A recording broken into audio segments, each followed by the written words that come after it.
मैले थुप्रै भिडियोमा चाहिँ भन्दै गर्दै आएको छु हैन। मैले मेरो साइडबाट हेर्दा चाहिँ युके आउँदा चाहिँ त्यो स्किल खासै सिकेर आउनै पर्छ भन्ने कुरा हुँदैन हैन। किन भन्दा यहाँ तपाईको स्किल कुन कुरामा हुन्छ, पछि तपाईले अब जब पाउने बेला त आउने बित्तिकै त कुनै न कुनै जब गर्नु पर्यो हैन। त्यो केसमा चाहिँ अब तपाईले कतै न कतै काम गर्नको लागि चाहिँ तपाईले जहाँ काम पाउनुहुन्छ त्यही गर्नुहुन्छ। त्यही भएर त्यस्तो काममा चाहिँ सकेसम्म चाहिँ मेरो विचारमा चाहिँ यो नर्मल रेस्टुरेन्ट, केयर होम यिनीहरुमा चाहिँ स्किलै चाहिन्छ भन्ने कुरा छैन। किन भन्दा तपाई त्यहाँ जोइन भइसकेपछि तपाईहरुलाई उनीहरुले आफै सिकाउँछ हैन।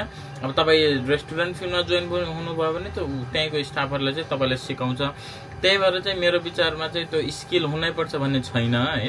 तर यदि तपाईसँग स्किल छ हैन, जस्तो अब तपाईको ड्राइभिङ स्किल छ, आउने बित्तिकै कुनै काम त पाउनु भयो, त्यसपछि बिस्तारै त्यही ड्राइभिङ स्किललाई नै अलिकति अगाडि गर्दै गर्दै गयो भने त्यो अनुसारले काम खोज्दै गर्नुभयो भने पनि सजिलो हुन्छ है।